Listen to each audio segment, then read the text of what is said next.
I don't know who was in Marshall accidentally spending their 10 pence pieces because they're about the size of a quarter. I've got two of these now.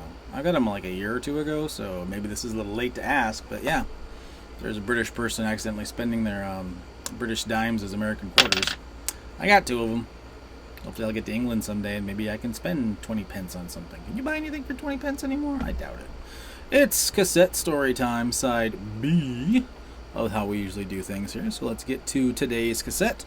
And a few stories about this particular one, even though I did get it used. So I got it well after the fact and well after the band. But the reason I got it is because of a different band that you wouldn't have guessed was probably connected to this band.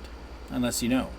And if you know, you know. But if you don't know, well, let me tell you about Southgang, Tainted Angel. Now, you might think, oh wait, one of those guys looks vaguely familiar if you're really into music, and you would be correct. One of these guys, I'm guessing the black-haired guy, that's Butch Walker of Marvelous 3, of producing many hit songs, of several critically acclaimed but poorly selling solo albums. Yeah. So originally, Butch Walker and the two guys from Marvelous 3 were actually Marvelous 4 with a different lead singer, and they were in a hair rock band called Southgang. And they released two albums for Polydor? One of those labels. Anyway, yeah. They actually were the first hair rock band to play in China, among other things. If you catch Butch Walker on the right day, he will talk about Southgang. You catch him on the wrong day, he will not. It really depends on what his mood is. His feelings about being part of Southgang, it really depends. I guess it depends on where the wind's blowing for hair rock that day. And that's no offense to Butch Walker. I'm a huge Butch Walker fan. I loved Marvelous 3. I love Southgang. I love his solo stuff. But, yeah. I could see how some of the stuff maybe you wouldn't want to own up to as much as others. Nowadays, I don't know. I think it's a fine album. Actually, a friend of mine who I first met on the internet, her name's Crystal, she's a huge Butch Walker fan. But she didn't know about Southgang. So I burned their first two albums onto CD from Cassette, so they're not the greatest quality, and mailed them to her because I'm like, oh, she's really into Butch Walker. She might get a kick out of these. I also sent her a CD of another band I liked. She did not care for. But we're still friends, so it wasn't like a deal breaker or anything. But yeah, Southgang, they weren't bad. I actually did not have a Southgang album until well after grunge was dead.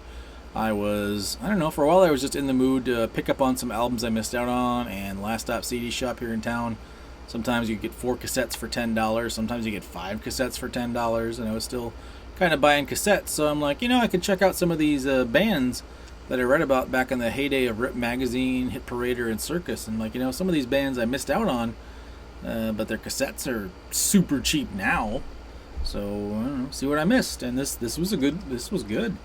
This is one I shouldn't have missed because Southgang is actually really good.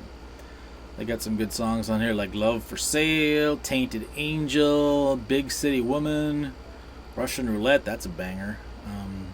Ballad Love Ain't Enough, Danger City, that's a good. All the songs on this first album are good. Second album, you could tell they were kind of experimenting and kind of feeling their way around with the way the musical winds were blowing. This one, not. This is pretty much a straight ahead, like the kind of album you would have expected to come out before Nirvana dropped. Very much in that vein, which is fine. It was a product of their time. Yeah, this is Charisma Records. Oh, WEA through Atlantic. Oh, it's a 2-for-1 Atlantic. Yeah, we got lyrics. We got another group picture here. Oh no, that's the Tainted Angel, I guess. Whoever that is. Some nameless, faceless model. Jesse Hart. That's not the girl. That's actually the guy who sang. I don't know whatever happened to him. That's one thing. Butch Walker, the few interviews he's ever done that talked about Southgang, he never mentions whatever happened to the lead singer, Jesse Hart. I mean, yeah, he's still friends with the other two guys from Marvelous 3 who are also in this band. But Jace and Mitch, but yeah. As for whatever happened to Jesse, who knows? If you see this, Jesse, you can fill me in the comments. I don't care. Anyway, I should have looked at this and figured who the model was. I don't know if I've ever read that on here. That's just look at all these words. I don't have time to read all these words. I'm gonna be here all night. Yeah, it's another Atlantic screw clear job here. There's side 2, there's side 1. Oh, look at that! I remembered to rewind it. So we'll put that in the old Radio Shack. Fast forward a little bit. Should I shoot for another copyright claim? I haven't had any videos banned. I just demonetized, but these are monetized.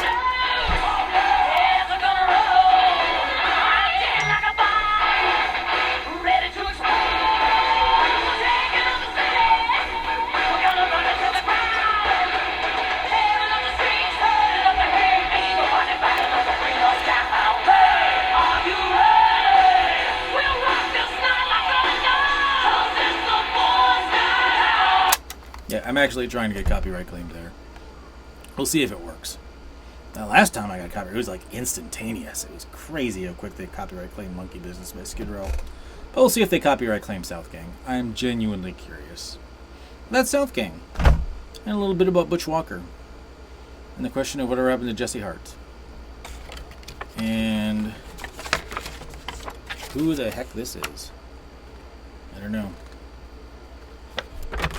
Maybe I'll put it in the video description, because it's not going to be in the video, because it's time to eject.